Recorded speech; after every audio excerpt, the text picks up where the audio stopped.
उपराष्ट्रपतींसमोर गडचिरोलीच्या शेतकऱ्यांची व्यथा, सुपीक जमीन अधिग्रहणाला स्थगितीची मागणी. चंद्रशेखर बावनकुळेंकडून नितेश राणेंचं कौतुक. कोकणातला शेर प्रचंड ताकद निर्माण करतोय. कृषीचा दर्जा देण्याचं काम नितेश राणेंनी करून दाखवलं. राणेंचं कौतुक. नवनाथ वाघमारेंची मनोज जरांगेंवर टीका. धनंजय मुंडेंचं नाव घेतल्याशिवाय जरांगेंची राजकीय पोळी भाजत नाही. जरांगेंनी आपल्या कुवतीप्रमाणे राहिलं पाहिजे. जरांगेंवर टीका. बाळूमामा देवस्थान आर्थिक घोटाळा प्रकरण तपासासाठी लवकरच एसआयटी स्थापन करणार. 60,75,00,000 घोटाळ्याची चौकशी होणार. आंदोलकांवरील एफआयआर मागे घेण्याचे सुप्रीम कोर्टाचे निर्देश. विद्यार्थ्यांना मोकळे करा, गुन्हेगारांना सोडू नका. आंदोलकांसाठी सुप्रीम कोर्टाकडून दिलासादायक निर्णय. आषाढीनंतर विठ्ठलाचे राजोपचार. विठ्ठलाचा शिणवटा घालवण्यासाठी प्रक्षाळ पूजा.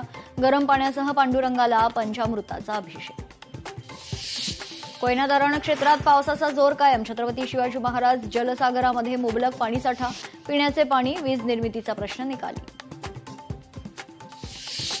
डोंबिवली डॉक्टर मारहाण प्रकरण. रमेश म्हात्रेंच्या न्यायालयीन कोठडीत वाढ. न्यायालयीन कोठडीत 15 दिवसांची वाढ. छत्रपती संभाजीनगरमध्ये पतसंस्थेतील 202 कोटींचं घोटाळा प्रकरण. ठेवीदार आक्रमक. माजी खासदार इम्तियाज जलील यांच्या नेतृत्वात जिल्हाधिकारी कार्यालयासमोर आमरण उपोषण. मांजलपूर मतदारसंघात भाजपचा विजय. सत्येंद्रभाई पटेल यांचा 30,630 मतांनी विजय. मांजलपूर मतदारसंघातील पोटनिवडणुकीत विजय. कल्याणच्या आंबिवलीत पूजेदरम्यान 2 कुटुंबियांमध्ये वाद. वादाचं रूपांतर हाणामारीत. राडा दरम्यानचा व्हिडिओ सोशल मीडियावर व्हायरल.